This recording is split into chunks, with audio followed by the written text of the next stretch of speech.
Hi, my name is Patel. I'm a student at Holland Hall, which is a school in Tulsa, Oklahoma.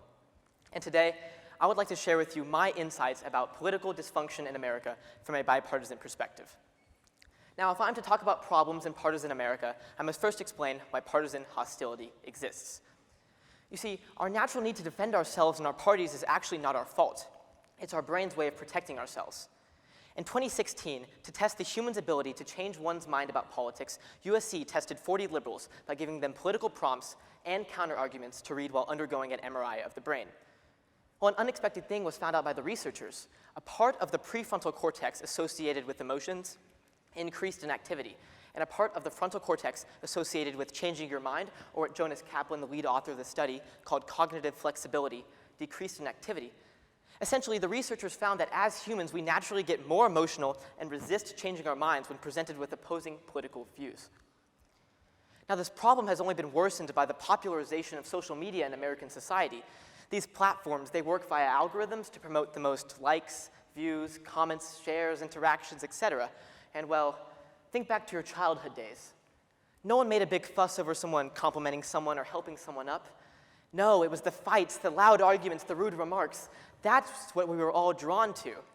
And the same is true online, except online facilitates attacks such as alienating the other side, hate speech, and the same witty, rude remarks. And the result is not pretty. As a nation, we find ourselves in these digital echo chambers which reinforce our views, emit opposing opinions, and in turn make us more radical.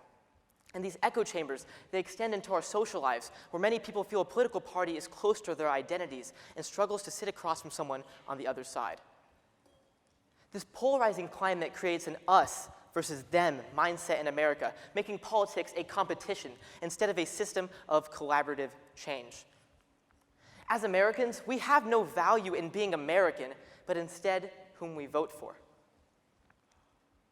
Now, before we endlessly panic with no real cause or solution, allow me to provide an example of dysfunction in American society and why we must break free from the traditional hardline party thinking to tackle it. Let's start big and look at our more traditional media. Although media and news can be a large dynamic topic, if we frame our thinking through some principles of creating news, we can uncover many things.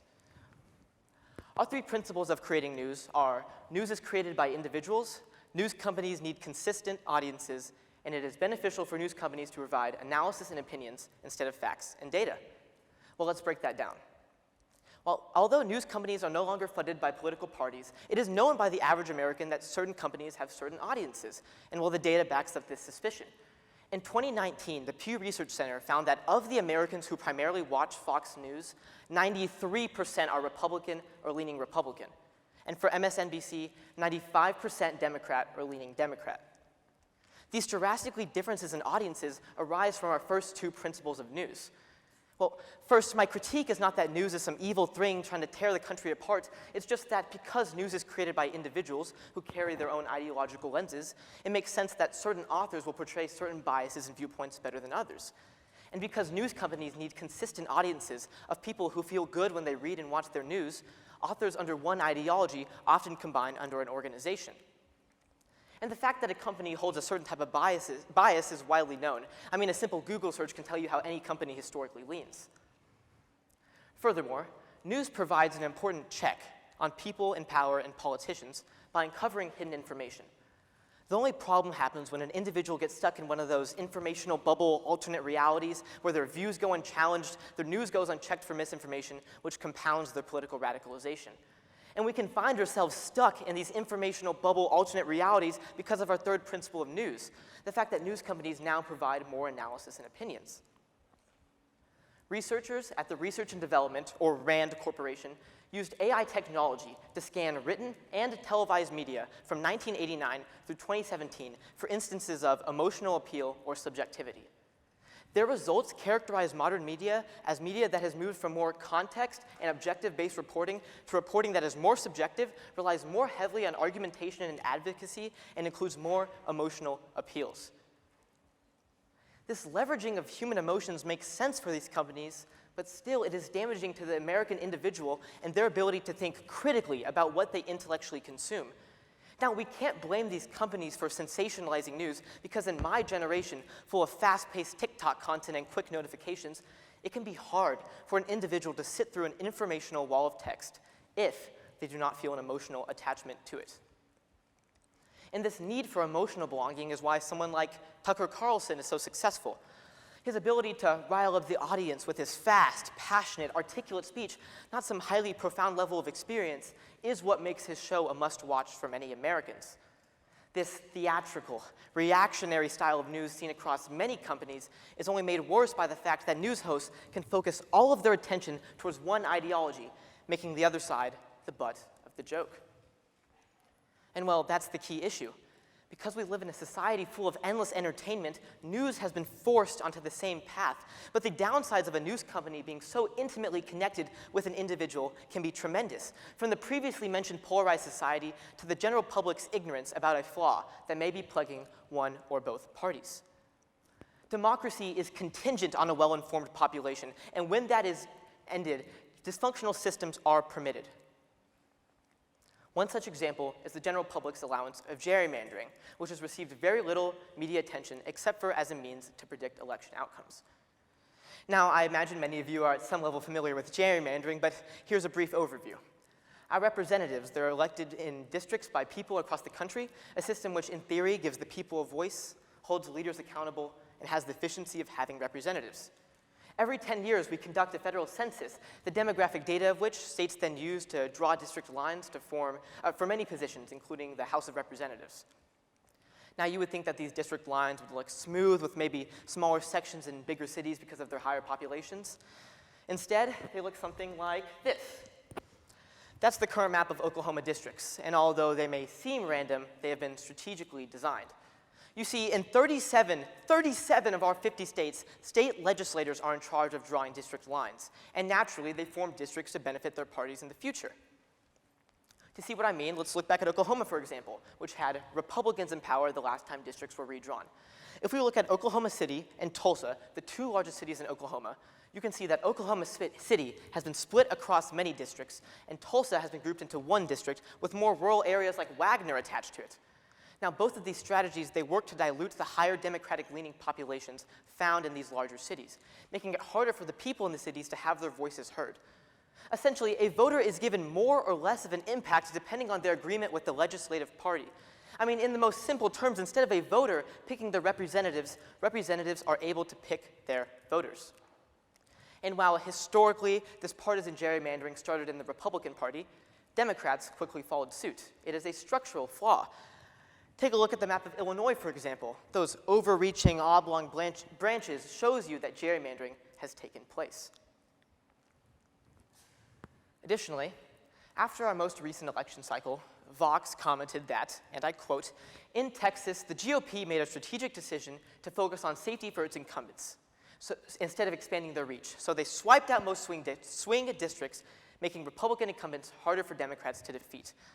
The language that these politicians use behind redistricting shows us that they treat it like a board game where we, the people, are mere pawns to be misrepresented at these representatives' will.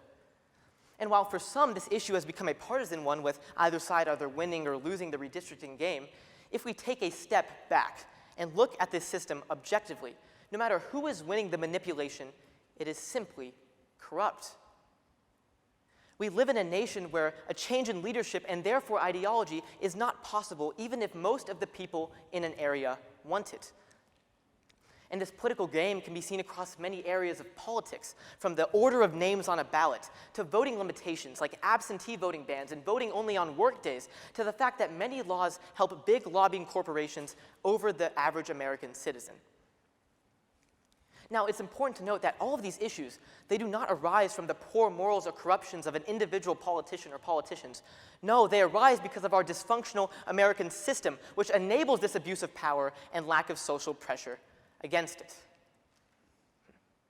So, it's over. Our voices go unheard, the news divides us, and the system cannot be changed. Wrong. We live in a nation that has achieved unimaginable progress, from the freedom of enslaved people to women's suffrage to marriage equality. Now, it's important to note that in all of these time periods, the American population as a whole did not fight for this change. No, it took a group of individuals to bring this country forward.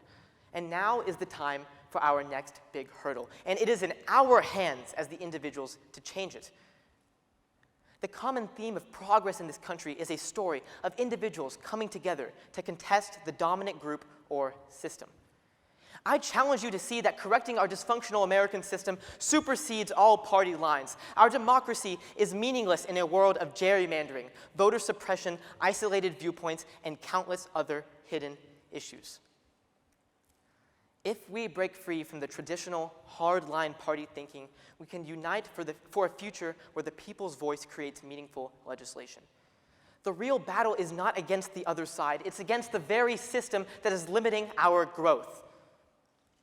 Now, besides just calling your local politicians and legislators and hoping they listen, get involved with nonprofit organizations like Represent Us, which can connect you with like-minded individuals, introduce you to legal solutions like independent redistricting committees, provide you opportunities to protest and sign petitions and to make a real change. When we all come together, the politicians are forced to hear our hopes for reform.